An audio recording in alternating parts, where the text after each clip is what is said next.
Hello, everybody. Welcome to another video from the Powerbomb Project. I am one of your hosts, Daniel, joined by my other two hosts.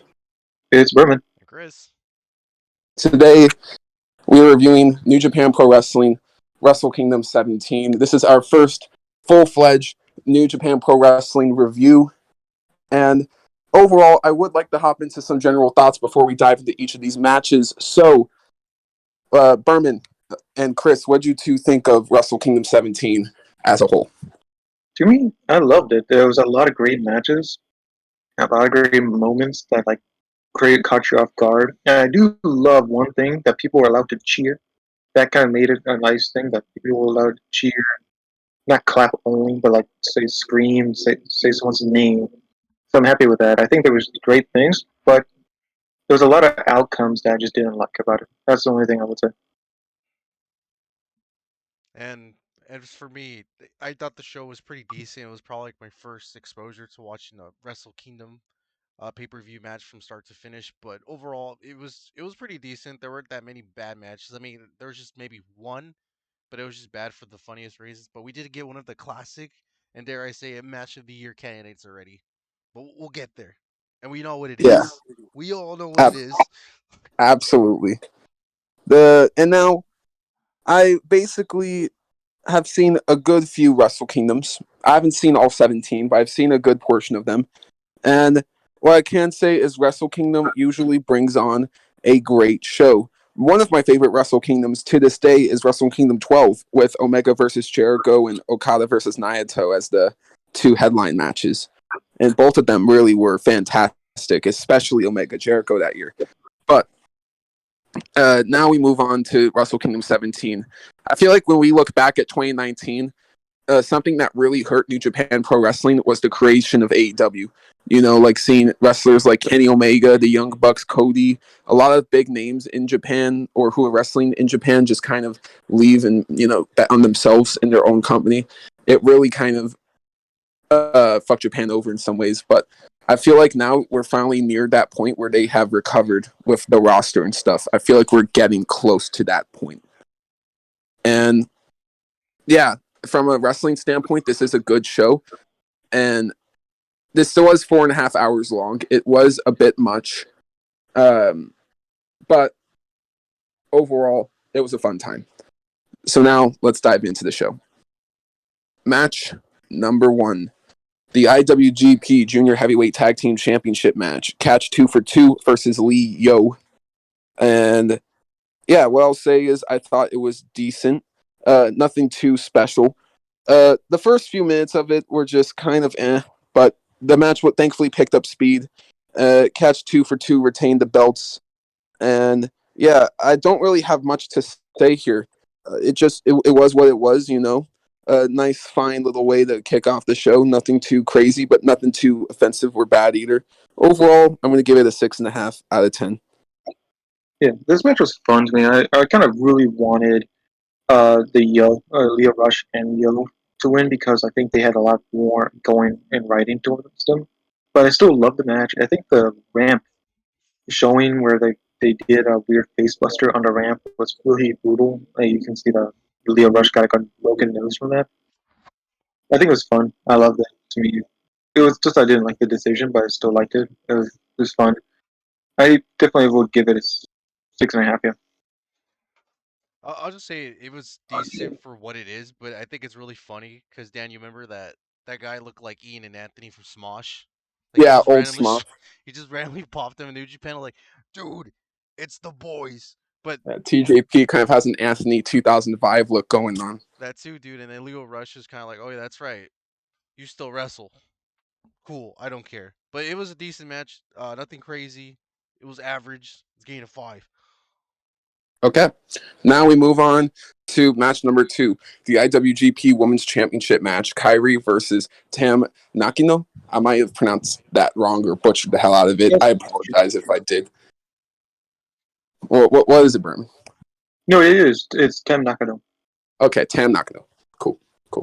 So this match was less than 6 minutes, and that got quite a bit of controversy because people were like saying, well, imagine if WWE did that to Bianca Belair versus Becky Lynch. Well, they technically did. except even less time. But anyways, this is what I'll say. Yes, this might have been criminally short, especially for something that could have been really big and history making, like your first ever IWGP Women's Championship match. Having less than 6 minutes is a bit of a slap to the face. Imagine a 6-minute women's title match at WrestleMania. I understand the frustration, but I thought what they did with the time was great, and I had quite a bit of fun. Both women here definitely know how to strike, definitely know how to put on a nice little clinic. And overall, I was going to give it an 8, but the more and more I thought about it, it's a 7.5. It's really good, but yeah, this should have gotten more time. And Kairi retains. Something big happens after the match, but I'm going to let these two talk about the match itself before we get there. Yeah, this match was fun. I loved it. I did definitely it's a history making thing, and I do watch just a little bit of Stardom, but I do love it.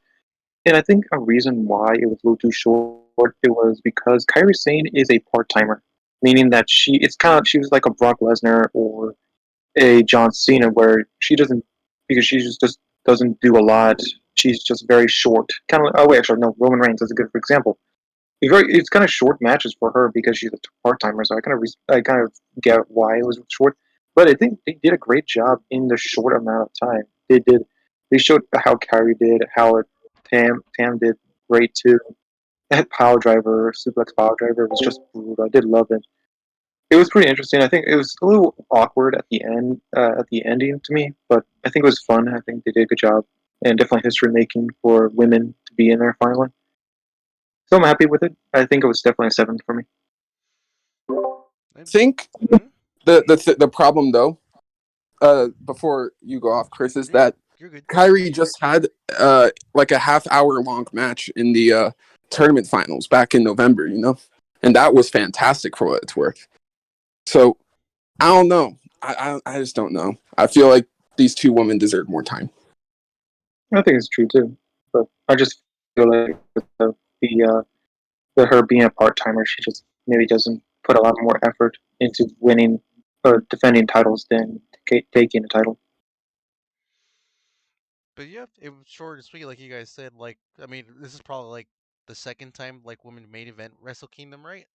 Because they had one before this. I remember people on Squared Circle were talking about this match. It was Wrestle Kingdom 14 or 15, I think, where they had a women's match there. I might be wrong. Well, I think this is more or less a history making because it is the first time IWGP Women's Championship defended at that at Wrestle Kingdom. That's the history making one. Exactly, and I'll respect it for what it is, but again, it wasn't anything too crazy except maybe that one move. I believe it was Kairi put in. Like I don't know what the term is called, but she basically like, held her up and high in the air and did like an insane slam. But for the Well, rest, the violent screwdriver. yep, that's it. It was Tam. Yeah, Tam did that one. That one definitely saved the match. I mean, I'm not gonna fault it too much because the match was less than 5 minutes, so it was okay. I'll just give it a 5 for. It was decent, nothing crazy. Now, this next moment was meant to be huge, but it caused an uproar. So Kairi's celebrating that she retained her title for the 30 seconds or so that she did. Then Mercedes Mone comes out, who is formerly known as Sasha Banks. She has a theme song. A lot of people did not like it. It seems incomplete, so I'm not going to comment too much until it does sound more complete. But yeah, so she came out with that. New hair as well. She still has like her blue hair, but she has like other highlights mixed in. She came to the ring, and then she basically shaked Kairi's hand, but then that hand led into what she tried to do was a gory bomb transition into a DDT, but Kairi messed up. She was supposed to land on her feet, but she landed on her knees, and Sasha just basically, wasn't able to correctly hit that DDT.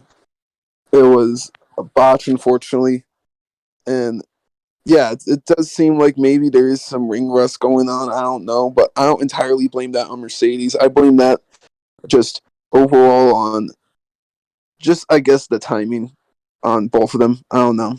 mainly Kairi though, because she was supposed to land on her feet and she just didn't. So that is what it is, though. I'm not going to beat the woman up too much for that. Botches happen, shit happens. It is what it is. A lot of people are also complaining that there was no reaction from Japan. Yeah, no shit. It's Japan, people.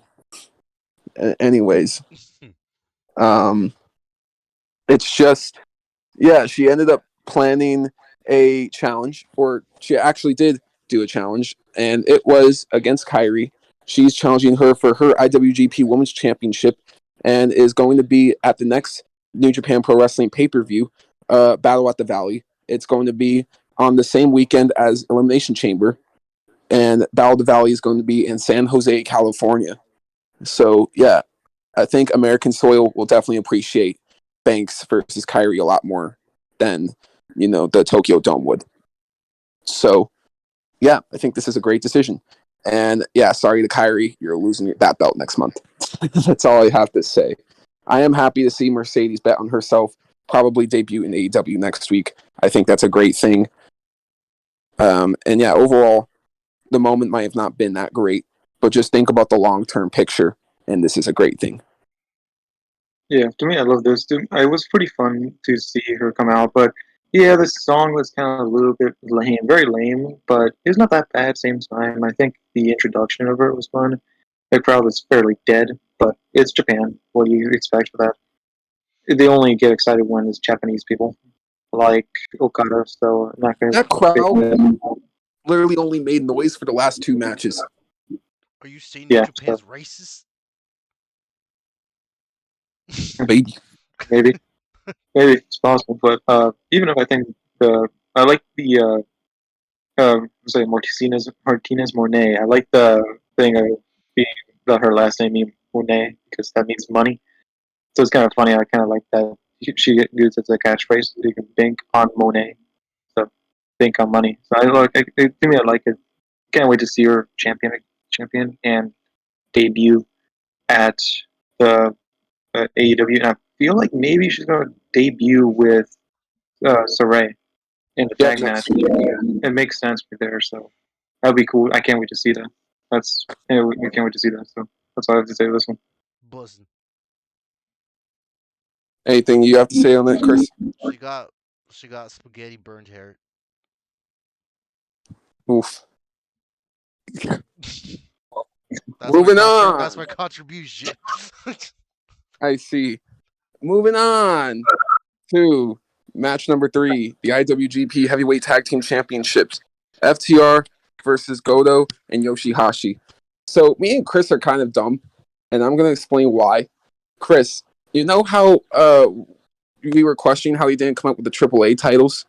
Yeah. They lost those belts. Oh. So this was all they had left, and now they have no more championships. Okay. They lose. So we thought that AAA, that they still have the AAA belts. Yeah, no, they don't. I don't know what happened, but whatever. They're So getting rid of all the titles. they vacated them? Maybe I have no idea. I just feel like they're just getting rid of the titles so they can go to WWE probably. Damn. Well, yeah, that's exactly what's going on. They're dropping every single belt so they could go to WWE again, Which is a which I very don't have bad a decision. problem with that, unless if Vince comes back, in, Yeah, which that's he the is. problem. Yeah, Vince is coming back, so the Revival may want to rethink their decision. Yeah, That is really just all I have to say.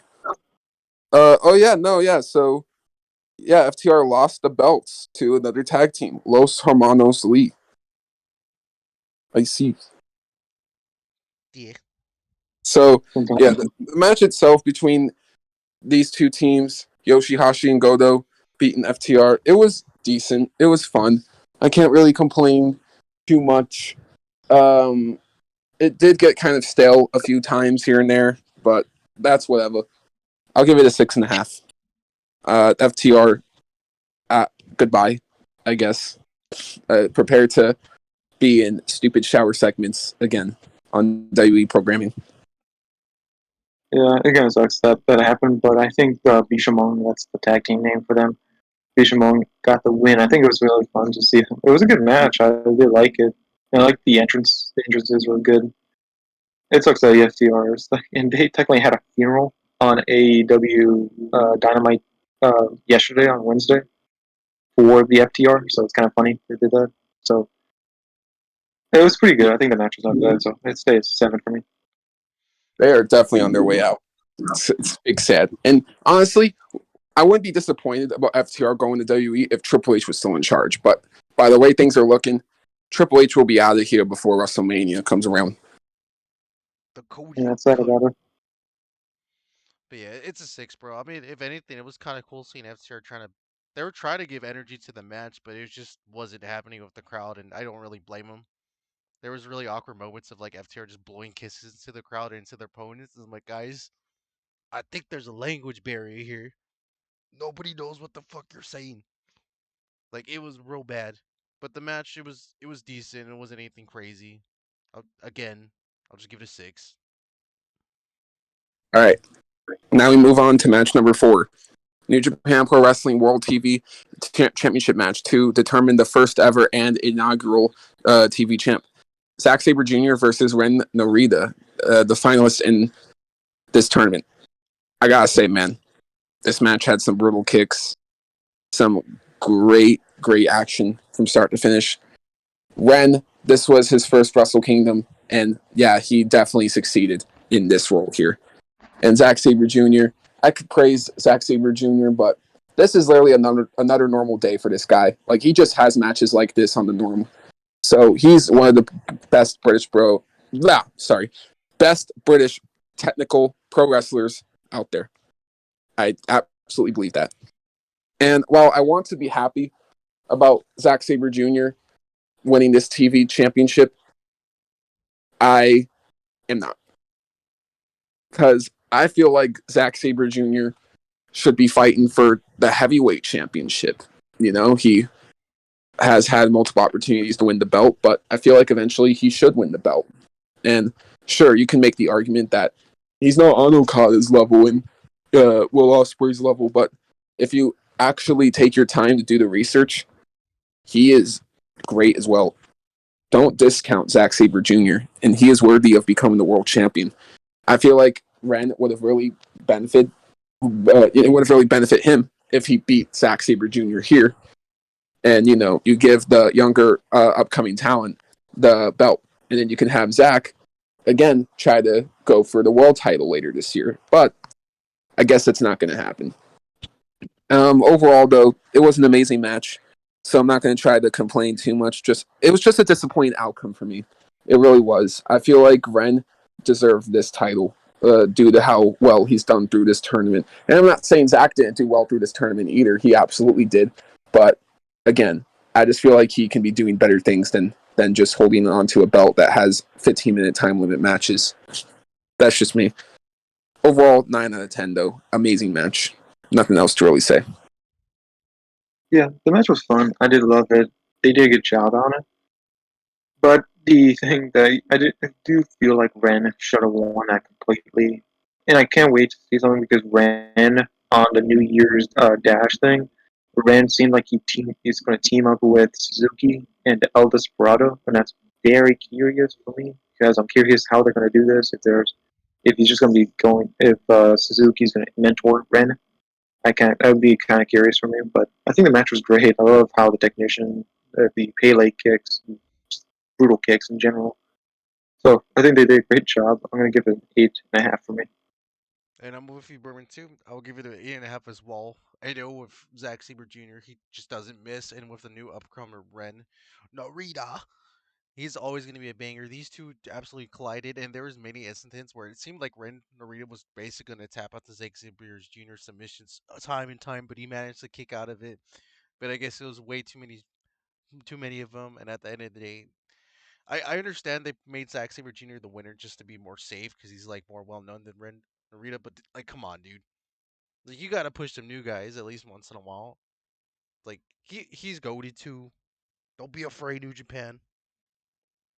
Yeah, this is why a lot of people are getting frustrated with New Japan because they're not willing to take chances on other talent than the ones they're comfortable with. True, but other than that, it was a classic. It was definitely one of the best matches, but not the match of the year, but definitely top 25. Correct. So 8.5. So, match 5. Never Openweight Championship match. Karl Anderson versus Tama Tonga. This wasn't bad. This was average. Very, very average. You got a lot of gun stun teases. Them doing the Randy Orton taunt very wrong. And yeah, not you guys can have your gun stuns, but neither of y'all are making that shit look as good as an RKO. All right, but enough of that though. It was fine, just very average. I don't recommend anyone going out of their way to watch this unless if you like watching average ass matches. Tama Tonga finally beats Karl Anderson after Karl had the 2-0 record over him. Now he does not anymore. Tama finally got his revenge over the Bullet Club member who betrayed him. Overall, I'm giving it a 5 out of 10. Again, absolute middle of the road match. Like, this is the most average you could possibly get in a pro wrestling match, in my personal opinion. Yeah, I would say so too. Like the only thing that was kind of interesting, like the gunstone teases, but I like the pile driver on the ramp.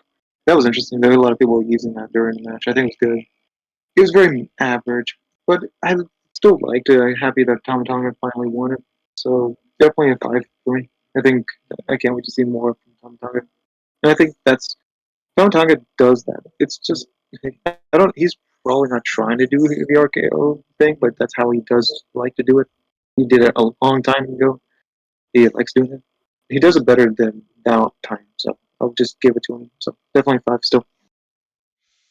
I want to give it a 4 just because it sucks so much, and not to mention it had one of the worst, absolutely worst RKOs I've ever seen. It's not a taser gun. It's an RKO. They botched it, and then they still sold it as the 1, 2, 3. Like, dude, come Dude, on, you could have done another take. Like, they just didn't give a shit. dude, Chris, What? this match is so fucking average. I actually forgot that bullshit ending happened. I Oh didn't. my god. I didn't forget because it was so funny. It Just was really, watch. yeah, it was really funny. It was horrible. It's the wannabe Randy Orton match, so it's getting a 4. You know what? You're right. These two can't even do his fucking taunt right. It's a 4. Worst match of the whole night. Now, let's move on to match number 6. This is going to be a part of the Great Muda's retirement tournament. I mean, not tournament, retirement tour. And it's the Muto, or Kenji Muto, teamed up with the ace Hiroshi Tanahashi and Shota Umino versus Tetsuya Naito, Sanada, and Bushi. Overall, this was a pretty decent, fun tag team match. The good guys won. I will say, though, uh, I feel like this is kind of a weak spot for Naito in comparison to most years. But you know what? This was fun. I can't really hate on it too much. I will give it a 6.5. Yeah, this was fun to me. I think it was good to see that Muto being there. And the most interesting too is the Muto and what is his name? Sanada. They're it's teacher and student, so it's kind of interesting they did that. The thing that I did like was they give Shota Umino Shooter the win because he should definitely get a lot more. I think Shooter is the next step to New Japan Pro Wrestling evolution because how good he is. So the match was great. I think they did a good job on giving it to Shota. So definitely 6.5. And yep, same here. It was overall very decent. Unfortunately, I didn't see much of Naito, so that's already gonna get knocked off a point. Am I right, guys? Yeah. You. But for real though, it was okay. It wasn't crazy, but hey, it needed it to what it needed to be. It was fine. It's gained a 6. All right. Now we move on to the next match. Match number 7. IWGP Heavyweight Championship. No, sorry. IWGP Junior Heavyweight Championship match.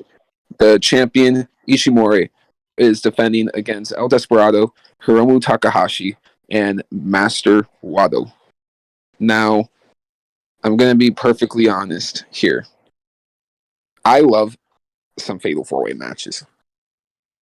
But if you have the ability to make a Fatal 4-Way match boring, that is crushing. And this is a boring ass Fatal 4-Way, in my opinion. Like, it's not horrible, but whenever people complain about like wrestling having like a bunch of moves and no storytelling, like this match is exactly what people think of, in my opinion, when it comes down to that philosophy. Just, I feel like I was watching a bunch of moves, just some cool action, but it just wasn't affecting me because I was like, what the hell is the point? Then you had El Desperado go through an emotional story involving his death match with Jun Kaisai just a few months ago, just for him to basically play fourth wheel out of the four men in this match and barely do anything. That really pissed me off and made me feel like you guys just wasted my time trying to tell a great story for it all just to lead to the same thing as it does every single year, and that's Hiromu Takahashi once again winning the junior heavyweight title. I love Hiromu Takahashi. He is an outstanding wrestler, but why the hell has it been so many years of this guy being in the junior heavyweight division, hogging that championship? Why can't he move on to the heavyweight division? Why? Will Ospreay already has, and I think he came into the division after Takahashi did. So, honestly, I'm annoyed. I'm annoyed by this decision to put the belt back on Takahashi. El Desperado just had a great arc as a pro wrestler, and he should have won that belt. And I don't get why he didn't. Master Wato, where we had like 3 or 4 times where he had the match won, but he just didn't win, and it just looked so stupid on that level. And then, yeah, I'm shocked. Usually these Fatal 4-Ways really hit, and I really love them, but this year I wasn't feeling it. And maybe it is due to the fact that they decided to make Takahashi a 5-time junior heavyweight champion. Maybe I'm sick of it. Maybe I am. So overall, I'm going to give it a 4.5. I don't hate this match. It's not an objectively bad match, but damn, it's just boring. And I don't know how the hell you can make a Fatal 4-Way match boring. That's just my opinion. I think that's true too. And if anyone knows me, I am one of the biggest fans of Hiromu, but he does not need to be champion again. I love him a lot, but there's so many other people who should have been champion. El Desperado is 100% one of them. He could have been champion 100%. Or Master Wato. To me, he was MVP there. He had some of the best moves I've ever seen. A gigantic German suplex, which just looked great. And I just feel like they didn't do anyone justice. And the one, what's it called? I think it was, Hiromu was not even supposed to be in that match because he was a replacement for Kushida. If Kushida was there, Kushida probably would have won that too. So you just gave it to him because, well, maybe for Kushida versus Hiromu, which makes common sense. But still, I think MVP was Master Wato, but I think the match was not that bad. I just didn't think that they should have gave it to Hiromu. So very average, not that good. This should have been better with Kushida being there. So definitely, I'd say a 4.5. Like it was just to the point where the match was just kind of intolerable, just for the fact that it was going on for way too long, and it's just like it was too safe. Like I know people argue that wrestling is fake, but you can pretty much tell that this wasn't hitting whatsoever, just for the fact that everything looked so choreographic. Like it was obvious what was happening, and then but it, it's just like it's not bad, but it was definitely kind of filler. It should have been mostly at the beginning of the matches, but I guess this was kind of important for some reason. Like it sucked that El Desperado didn't win after his brutal match he had like a couple weeks ago, and the whole like speech is like, "Oh man, kid, you're gonna make it big." But New Japan's like, "No, no, Desperado, you're not gonna win because you're not our favorite. So we're just gonna go with the safe guy like we always do all the time." So I'm just like, it's boring. I'm just gonna give it a 4. That's enough And for the me. thing is, too, I want to bring this up too. Sorry. There was a story, but they just forgot about it. The thing was, I think Ishimori challenged Desperado first. Then Kushida came out, big injury with Kushida right after, like a month after. that happened, and Master Wato defeated Ishimori, and that's like a weird storyline, but it didn't work well in this match. To put that honestly. Another thing I don't like, and is why does the champion have to get pinned for someone to become the number one contender? I've never understood that booking philosophy. Like, it just makes your champion look weak. Well, it means that if that person defeated the champion, it means that they might be better than the champion and they deserve that title. So they're giving him a shot. It's I mean, like, I get it. AEW does that, and WWE does that too. So. No, yeah, I know. I just hate it overall. Like, I just hate that booking thing in general. You know, if we have a way better match coming up. Like, if you're the champion, right, you're supposed to be the best in the world, right? So why would you have that champion get pinned? That's just how I personally see it. Well, people do that just to spoil it. And like more Big E, right? This is a fun fact about Big E. He won his pay-per-view title matches, right? But this is actually an interesting fact. He lost over 70% of his matches on TV. Did that make Big E a strong champion? Did that make him look like a good champion? No. Yeah, that's like kind of my whole point about it. So I just don't like that philosophy at all. Now, enough complain about the junior heavyweight division. Now it's time to sing some praises for the best match of the night, what should have main evented Wrestle Kingdom 17. Match number 8, IWGP United States Championship match. The champion Will Ospreay defending against the challenger Kenny Omega. Originally, this was supposed to be Ospreay versus Umino, but Kenny ended up being a replacement for Umino. And do I know the exact reason? I'm not really. But the fact that this happened either way, just awesome. And the match had quite the story behind it, you know. Ospreay went through a lot of personal things in the past few years, like nearly dying from his kidney infection, losing his best friend, and clearly, as you could tell from Will Ospreay, he is a great wrestler who is very intelligent in all areas except for one area, the emotional intelligence. If you think about Ospreay's character, his when you think about when he lost against Okada in the G1, him trying to hit the Styles Clash and everyone else's finisher moves, right? The thing is that Ospreay's always been kind of seen as someone who's lived in the shadow of the AJ Styles and the Kenny Omegas, and Will Ospreay wanted to prove that he's not just someone who is in their shadow. So that's why, at the G1, you saw him try to use these other wrestlers' finishers, because he's like, okay, if I'm a copy of them, so be it. Let me beat Okada with their moves, since these are people that have beat Okada, but Okada kept kicking out of all those moves and won the G1, and that caused Will's mental state to go downhill, and he took some of those frustrations out on Kenny Omega and the Elite when they fought in the semifinals of the tournament in the Trios Championship tournament back in AEW earlier this year.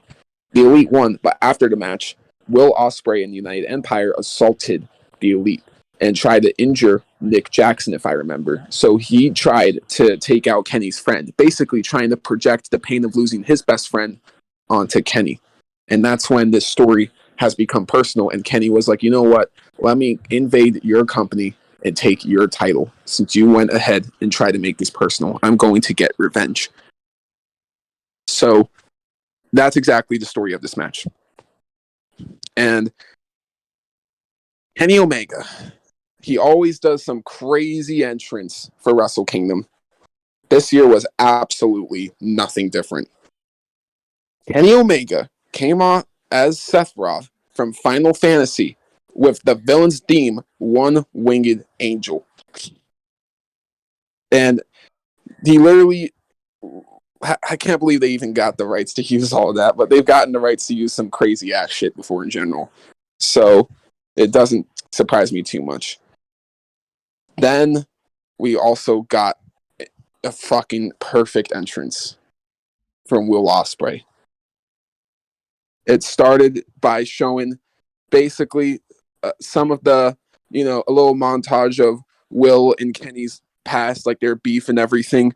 And then we started hearing piano keys and a little symphony of Will Ospreay's old theme, Elevated. The Titantron said Return of the Assassin. And this motherfucker came out cosplaying as Ezio from Assassin's Creed with his old theme, Elevated. Dude, oh my god. As soon as those two entrances took down, I already knew what was going to happen. This was about to be an absolute 10 out of 10. And what did we get? A 10 out of 10. We got a match I didn't expect either. People going into this were expecting some crazy batshit wrestling, the type of wrestling that Jim Cornette hates, the flippy floppy wrestling. But, dude, if you still think Kenny and Will are flippy floppy wrestlers after a match like this, don't talk to me about wrestling. Just don't. Because this match told a great story, had absolute hard striking, like the knee strikes, the elbow strikes. They looked honestly painful. Like, honestly, it was just great. Kenny's eye got messed up. There was a little double stomp through a table onto Will Ospreay. And, Kenny Omega did the Shining reference. Here's Johnny. And, he even bashed Will's head through the freaking table. There was an avalanche German suplex that nearly got the win. There were, an Oz cutter on the apron that missed. And, Will landed on his back. That was brutal. I could literally be here for 10 minutes talking about how many crazy, ridiculous spots there were in this match. But I'm not going to do that to y'all. All I have to say is that this is quite literally one of the best matches of all time. And I have got to say, I understand the love for the Okada Omega series. And trust me, they definitely put on some classics. Omega Okada 4 was another one of the best matches I've ever seen. But I'm willing to go as far as to say Omega and Ospreay topped Omega Okada 4. I don't know how, but Omega came back into his domain and topped everything he's ever done. And so did Will Ospreay.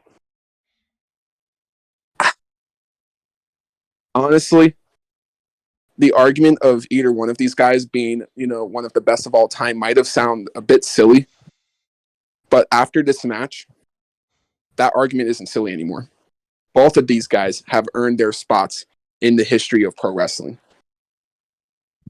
Kenny, absolute fucking legend. Absolute fucking legend. From everything he's done in AEW to New Japan Pro Wrestling to DDT and now. He was the first ever United States champion, and he took back what was originally his title. 2-time United States champion Kenny Omega with the one-winged angel. Congratulations. And Will Ospreay might have lost, but he proved one thing for sure. He is his own individual, and he is in nobody's shadow.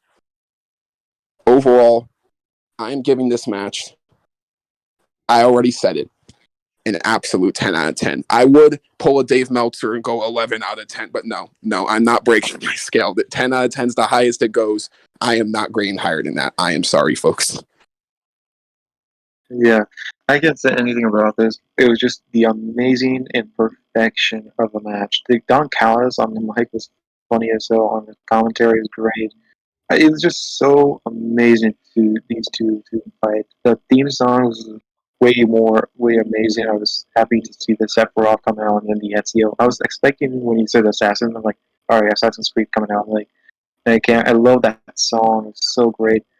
I can't say anything else about it. I do love the ending of the match when Kenny Omega did the Tamagoye from Kota Bushi and then won League and Angel. That was a great callback to his friend. I hope that he comes back soon and gets better. Whatever. Definitely 100%, a 10 out of 10, a 5-star match. It's nothing else I gotta say about this.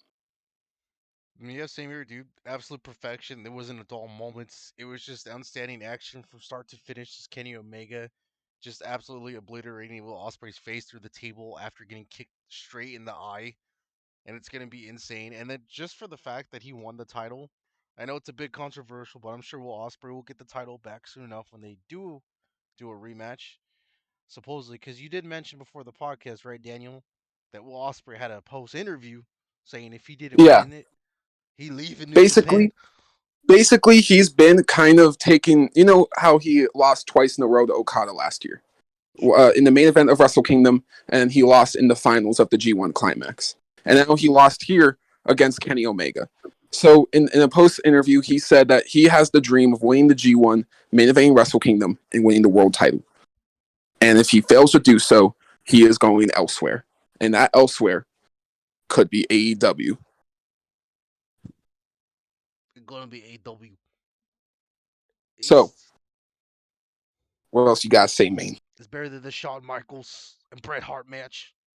And you can fight me on that hill, you boomers. Uh, You fucking honestly, 50-year-old, 60-year-old boomer motherfuckers. This is real wrestling. oh, oh man. I will say this. Sean versus Brett's a classic too. We ain't shitting on that. Yeah, we are. That shit's for old people. Oof. Well, I guess I'm an old person. Yeah, fucking boomer.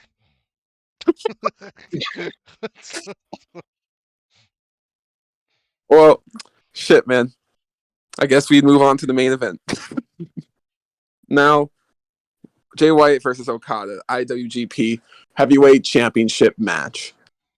All right. This was decent. Now I rant. How many fucking times are you putting that goddamn heavyweight championship on Okada? I get it. He's their John Cena, and he has been since like 2012. But I can just safely say I'm done with it. I I have had enough of Okada being a champion in my lifetime for good. I seriously, if this is the last world title run he ever has, I would be perfectly fine.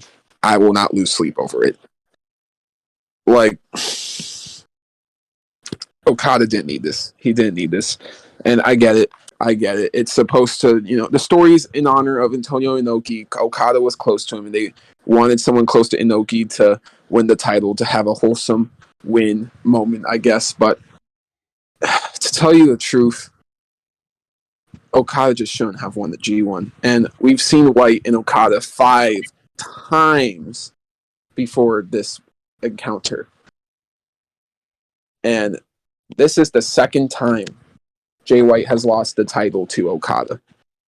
Yes, Jay White has more wins over Okada, and that's a big flex to die on. But at the same time, you're telling me like Zack Sabre Jr. versus Jay White wouldn't have been as good, or Ishii versus White wouldn't have been better, or Ospreay versus White wouldn't have been better. I will say I'm glad Ospreay didn't win now just because we got Kenny versus Will. But if that was never the plan should have been White versus Ospreay.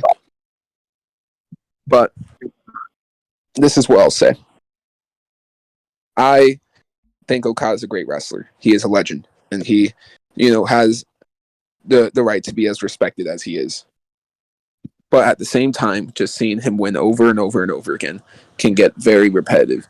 And the first half of this match was very boring, in my personal opinion. It did pick up, especially in the last 5 minutes. The last 5 minutes were honestly great, with Okada kicking out of the Blade Runner, and then Okada hitting a Blade Runner and a Rainmaker, White kicking out, and then having the huge landslide ending as well. Like, the last few minutes definitely felt like high action drama, and that's what I liked. But the fact that it took half an hour to finally get to that great point is just very frustrating. And it's the Okada formula, be slow as shit for the first 10 to 15 minutes, pick it up a bit the next 10 to 15 minutes, then end it off in a massive way. And it's getting stale. It's getting boring. And, Okada does change it up here and there, but recently it feels like he just hasn't all that much. Unless if it's with an opponent that can make him change it up, like Will Ospreay or El Desperado. So, yeah, overall, though, it is what it is. This main event, Wrestle Kingdom. But if there was a fan vote, Kenny versus Will would have won that fan vote. I am just gonna say that. And even, you know what's even crazy, guys? What's up? How Okada is loved in Japan and everything. But I was reading comments from people in Japan. They were rooting for Jay White. Over 90% of those people wanted Jay White to win. Oh, And even though this was supposed to be a wholesome moment, no one really cared to see Okada become champ for the 7th time here. And that's kind of the sad reality about it. They tried to go for some wholesome, beautiful ending, but it just kind of fell flat. And it's thanks to them having to follow up one of the best matches of all time. So I'm going to give it a 6. It was decent. I can't outright call this a bad match, but I'm literally saying White and Okada have had better encounters with each other. The one they had at Dominion was far better than the one they had here. And that's just my personal opinion. Yeah. I love Jay White, and it makes sense why people love Jay White in Japan because he's the best with the crowd. He can manipulate that crowd at his heart's content. He does not care. He will pretty much make the crowd do whatever he wants. And I think it's just so good, and that's why people love him. And I don't think anyone wants to see Okada 100% too. I don't see. I love Okada too, but he's getting stale. We need someone new and fresh. Jay White was it? It could have been Jay White versus Will Ospreay, but it's better now because Kenny versus Will Ospreay. That's fucking amazing. But still, it could have been either Jay White versus Desperado. That sounds interesting to me. It could have been so many great characters, and they could have done anyone.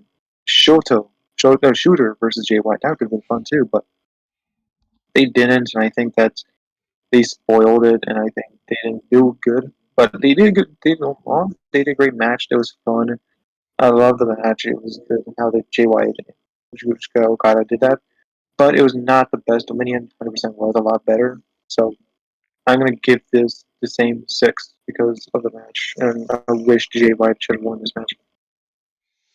and yeah, like you said, man, it's a overall decent. I mean, we kind of seen Okada and Jay White. I've probably seen better matches of these two. It was more of a safe option. It should have been a main event first things first, because obviously, I don't think a single person may have popped towards this match. Maybe towards like the last 5 minutes or so. Yeah, that was the only time the crowd were like really fully into it, was like the last 5 minutes. And like you're just not gonna get that kind of reaction for the same shit. It's just like Brock versus Roman. It's done. It's tired. Just get on with it. But it's New Japan. They're not gonna do it, so it's a 5. Yay! I mean, it's just like, I feel like the show would have been way better off with this going before Kenny versus Will. And I feel like I don't even think I would have been as sour on this match if it went before Kenny versus Will as well. Yeah. So, yeah, overall, we had our complaints. We had our great things to say. Overall, decent show. Not the best wrestling show you ever see, but not the worst. You'll catch our next review for New Japan Pro Wrestling being Dominion, which is going to be in June or July. We're going to have to see.